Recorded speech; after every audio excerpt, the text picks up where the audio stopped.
From shadowy swamps to sunlit farms, crocodiles, creatures once feared as ancient killers, are now bred by the millions for luxury handbags and gourmet cuisine. Their journey from egg to export reveals one of the most surprising transformations in modern agriculture.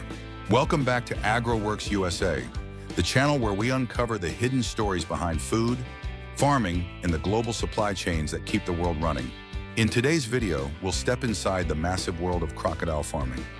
You'll see how farmers collect and incubate eggs, raise hatchlings in climate-controlled nurseries, and feed these reptiles on specialized diets until they reach market size. We'll explore the precise processing lines that harvest both premium meat and flawless hides, raw materials that end up in Michelin star restaurants and on the shelves of Hermes and Louis Vuitton. So stay tuned, and don't forget to like, subscribe, and ring the bell to join us on this deep dive into one of agriculture's most dangerous yet profitable industries.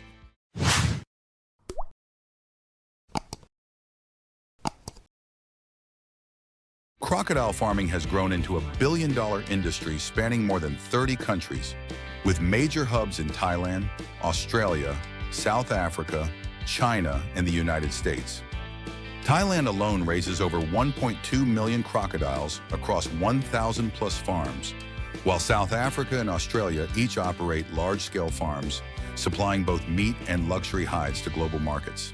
The driving force behind this expansion is dual demand: premium leather prized for its glossy belly scales, and lean meat increasingly popular in health-conscious diets. Crocodile leather can sell for anywhere between $300 to over $10,000 per hide, depending on size and quality, fueling a luxury fashion market dominated by brands like Hermes, Louis Vuitton, and Gucci. On the food side, annual consumption of crocodile meat is measured in the tens of thousands of tons, with strong markets in Thailand, China, and upscale restaurants worldwide. Altogether, the global crocodile industry generates billions in revenue each year, making it one of the most profitable intersections of agriculture, cuisine, and fashion. The life cycle of crocodile farming begins with egg collection, a process as risky as it is vital. During the breeding season, which varies by region but often falls between April and August, female crocodiles dig nests 30-50 centimeters deep along sandy pond edges. Each female can lay 20 to 80 eggs per clutch, but retrieving them requires speed and courage. If the mother senses intrusion, she will defend the nest aggressively. To ensure safety, farmers typically separate females from nesting areas before carefully removing eggs within 24 hours. Each egg is marked to preserve orientation, since even a slight rotation can damage the embryo. The eggs are then wiped clean and placed on sawdust-lined trays before entering automated incubation chambers. Inside, humidity is maintained at 90–95% and temperatures precisely set between 30–33 degrees. Remarkably, temperature determines the hatchling's sex. Higher than 32 degrees C produces mostly males, while cooler conditions yield females. After 75–90 days, the eggs hatch, and chirping signals the arrival of baby crocodiles, ready to be moved into nursery ponds under controlled conditions. Are you surprised that a female crocodile can lay up to 80 eggs at once? If you had the chance, would you dare to collect eggs directly from a crocodile nest? Share your thoughts in the comments, and don't forget to like, subscribe, and ring the bell to follow AgroWorks USA. After hatching, baby crocodiles are transferred into nursery ponds, cement or fiberglass tanks equipped with temperature control, clean water circulation, and shaded roofing to stabilize living conditions. In this fragile stage, hatchlings are highly vulnerable, so their diet consists of small fish, chicken meat, or high-protein formulated feed given once or twice a day. The goal is to strengthen bones, stimulate muscle growth, and build a strong immune system. By the time they reach 6 to 12 months, young crocodiles are moved into larger enclosures where they begin the fattening stage. Unlike cattle that require daily feeding, crocodiles are given food only 2 to 3 times per week, but meals are rich in protein and carefully portioned to remain under 10% of body weight. This controlled ration prevents digestive issues and obesity, ensuring balanced growth. Over the next 2–3 years, crocodiles grow steadily until they reach commercial size for both meat and hides. Farmers focus on optimizing skin quality, keeping scales unblemished, while also ensuring consistent weight gain, preparing the animals for their high-value final harvest. When crocodiles reach 2-3 years old and the target size for harvest, they are first humanely stunned using electric prods or captive bolt devices to reduce struggle and protect both workers and product quality. Once immobilized, the animals are secured and quickly bled out by severing the carotid artery, ensuring humane death while maintaining the freshness of meat and skin. The carcasses are then skinned using the belly cut method, which preserves the smooth and valuable abdominal scales prized by luxury brands. After the hide is carefully separated, workers move to the meat processing stage. Each carcass is portioned on stainless steel tables with high-value cuts like the tail, which can account for nearly 50% of total edible yield. Removed first. Other sections, such as the back, flanks, and neck, are trimmed and prepared for diverse markets. Processed meat is immediately washed, chilled, and frozen at 18°C to preserve texture and flavor. Finally, cuts are vacuum sealed for distribution to domestic markets, restaurants, and international exports, where crocodile is marketed as a lean, protein-rich specialty. After being carefully removed, each crocodile hide undergoes immediate preservation to protect its commercial value. The raw skin is thoroughly washed with high-pressure cold water to remove fat, tissue, and debris. Depending on distance to the tannery, hides are either dry salted or deep frozen at 18°C, halting decomposition and maintaining the integrity of the belly scales, the most valuable part used in luxury fashion. Next comes the tanning process, which can last from 5 to 21 days. First, hides are soaked in enzyme or chemical baths to relax collagen fibers. Then, tanning agents such as chrome salts or natural tannins are infused, preventing decay while enhancing durability, softness, and water resistance. After tanning, hides are shaved to uniform thickness, 0.8 to 1.2 nanometer, with precision machines and carefully inspected for flaws. Only those with even scales and no scratches advance to the finishing stage. Here they are dyed, polished, or embossed according to brand demands. A flawless crocodile hide can fetch from $300 to over $10,000, depending on size and grade, making hide processing the single most lucrative output of crocodile farming. Do you think natural crocodile skin looks more beautiful? Or do you prefer the appeal of dyed, vibrant colors? Do you already own any products made from genuine crocodile leather? Let us know in the comments. I'd love to hear your feedback. Crocodile farming has grown into a multi-billion-dollar global industry, linking agriculture with luxury fashion and gourmet cuisine. The hide sector dominates value creation, supplying world-renowned brands like Hermes, Louis Vuitton, Gucci, and Prada. These fashion houses demand only the highest grade belly skins, which are transformed into handbags, shoes, and accessories, retailing for tens of thousands to $500,000 per piece. Meanwhile, crocodile meat has carved out a niche in high-end gastronomy. With its lean texture and natural sweetness, it is exported to upscale restaurants across Asia, Europe, and North America. The tail alone accounts for nearly 50% of edible yield, prized for its firm white flesh. Beyond meat and leather, byproducts such as bones and teeth are repurposed into jewelry, curios, or health supplements, ensuring that little goes to waste.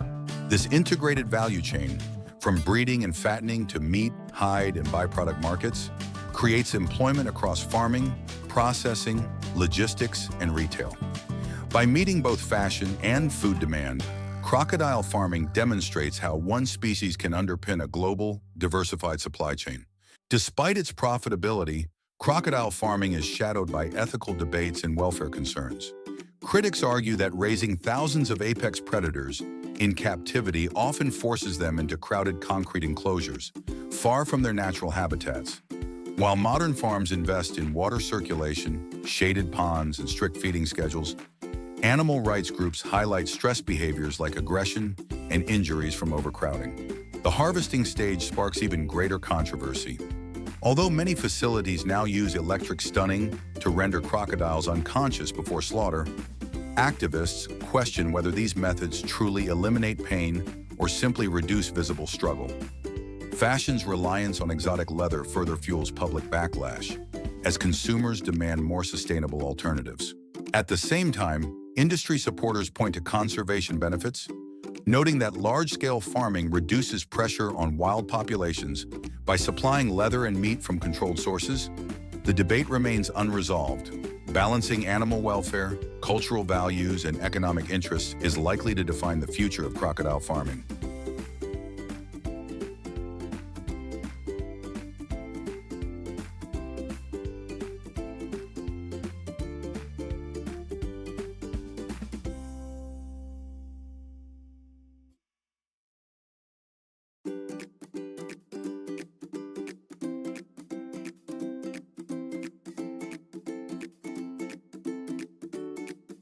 Picture this: buffalo plunging into muddy ponds at sunrise, cooling their bodies before heading to the barns where their rich milk will be transformed into creamy mozzarella di bufala. From the rice fields of Asia to the cheese counters of Europe, buffalo are quietly powering a global food empire. Welcome back to AgroWorks USA, where we uncover the untold stories behind the world's most fascinating farming systems. In the next part of today's video, we'll dive deep into the world of buffalo farming. We'll explore how millions of buffalo are raised across India, Italy, and beyond, why their meat is gaining popularity as a healthier alternative to beef, and how their milk creates one of the most luxurious dairy products in the world. From ancient traditions of mud bathing to high-tech milking machines, this is a story of resilience, innovation, and global demand. So make sure to like this video, subscribe, and ring the notification bell, because AgroWorks USA is taking you behind the scenes of agriculture like you've never seen before.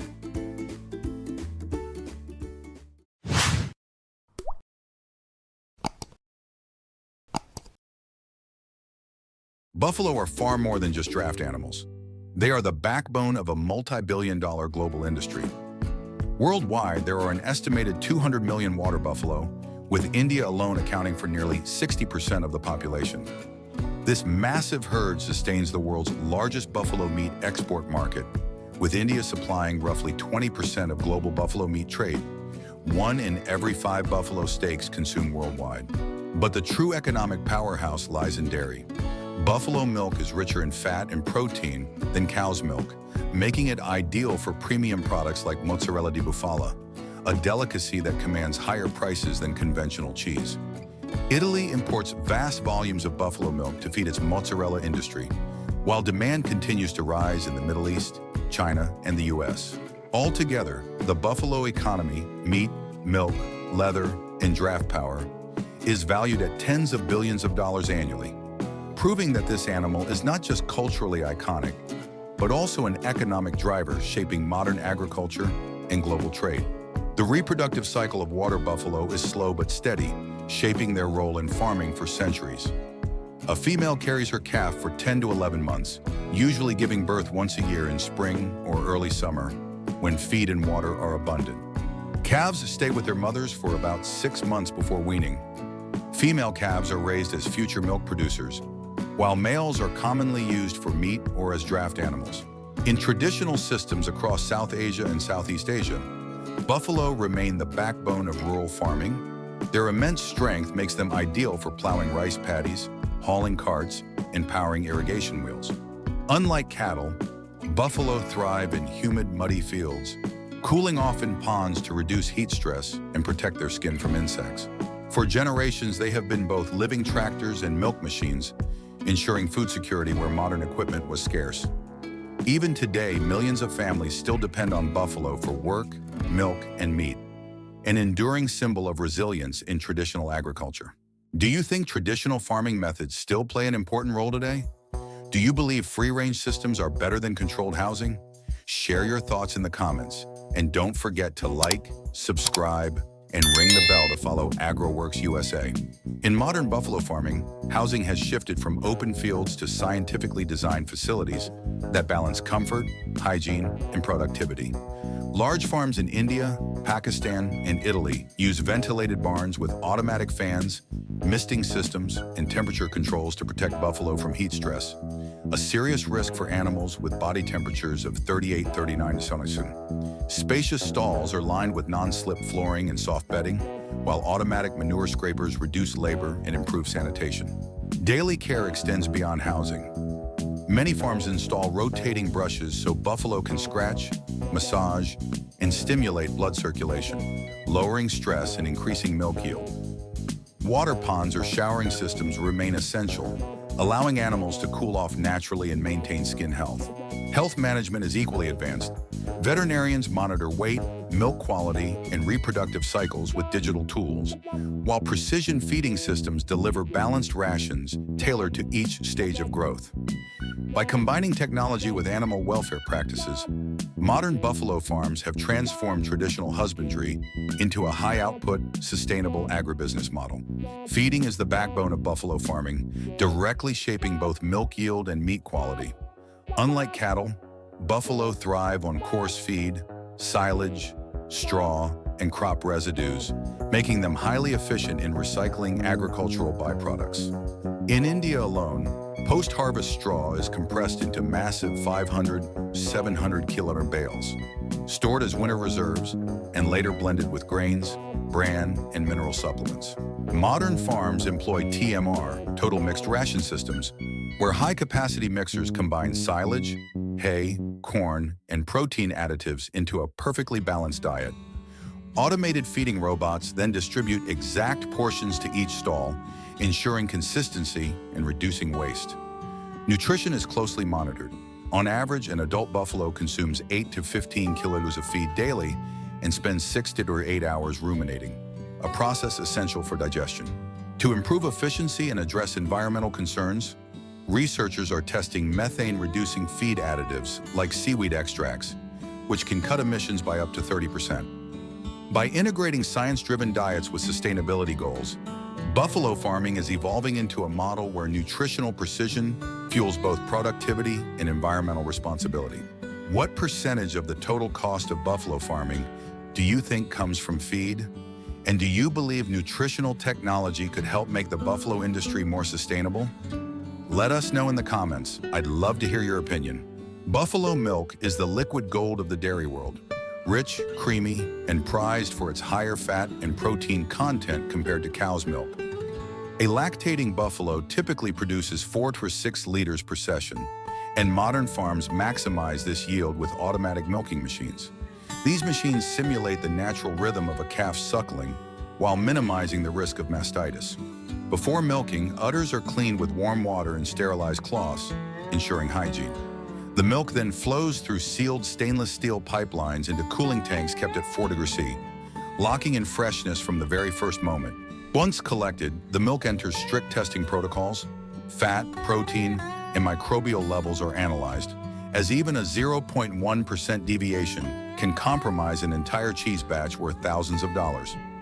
After pasteurization at 72 to 90 for 15-20 seconds, the milk is moved into large vats for coagulation. Rennet enzymes trigger curd formation, which is cut, heated, and stretched into the iconic elastic texture of mozzarella. Italy remains the global hub, producing tens of thousands of tons annually, especially in Campania and Puglia. From Neapolitan pizzas to Caprese salads, buffalo mozzarella has become a culinary ambassador, transforming humble milk into a luxury food that connects traditional farming with global gastronomy. While dairy often takes the spotlight, buffalo meat, known as carrot beef, is quietly shaping a global market worth over $5 billion annually. India leads the trade, supplying nearly 20% of global exports, with countries like Vietnam, Malaysia, and the Middle East as top buyers. Unlike beef, buffalo meat is celebrated for being leaner, richer in iron, and lower in cholesterol, making it attractive to health-conscious consumers. The journey begins at specialized feedlots, where male calves are raised separately for meat production. Once animals reach optimal weight, typically 1,200 pounds, they are transported to modern abattoirs equipped with humane, stunning systems. Carcasses move along automated lines where hides, offal, and meat are separated with precision. The tail cut, prized for its white, tender flesh, often commands premium prices in upscale restaurants. After butchering, cuts are vacuum sealed and blast frozen at 18 degrees, preserving freshness for long-distance export. Traceability systems, barcodes, and veterinary stamps ensure food safety and compliance with strict regulations. From Indian kebabs to Middle Eastern curries and Italian ragu, buffalo meat is proving its versatility. More than a byproduct of dairying, it has become a pillar of food security and international trade, feeding millions across continents. Do you think buffalo meat has the potential to replace beef in the future? Would you like to try a premium buffalo steak dinner at a European restaurant? Type 1 if you'd give it a try, or share your experience and thoughts in the comments. And don't forget to like, subscribe, and ring the bell to stay connected with AgriWorks USA. Buffalo farming is more than economics. It is deeply tied to culture, society, and sustainability. In South Asia, buffaloes remain symbols of rural life, powering plows and festivals alike. Yet industrial scaling brings challenges, with each buffalo emitting methane equivalent to driving 8,000, 10,000 miles a year. Climate concerns are real. Progressive farms are experimenting with methane-reducing feed additives and biogas systems that turn manure into renewable energy, cutting emissions while powering rural grids. Socially, buffalo meat and milk support millions of smallholder families, offering both nutrition and livelihood. Demand for organic buffalo dairy and value-added exports like mozzarella di bufala is creating new opportunities. The future will hinge on balancing animal welfare, environmental stewardship, and global trade. Whether in Italy's creameries, India's feedlots, or Vietnam's street markets, buffalo farming stands at the crossroads of tradition and innovation, shaping a sustainable food future for billions. From India's vast fields to Italy's dairies, buffaloes stand at the crossroads of tradition and modern agribusiness. Their milk transforms into world-famous mozzarella, their lean meat feeds millions, and their resilience supports rural livelihoods. Yet today's farms also face challenges, balancing productivity with animal welfare and sustainability. So, what impressed you most? The art of cheese making, the global meat trade, or the modern care systems that keep buffalo healthy? Share your thoughts in the comments, and don't forget to like, subscribe, and ring the bell to join AgriWorks USA, where we uncover the hidden stories of agriculture that feed and shape our world.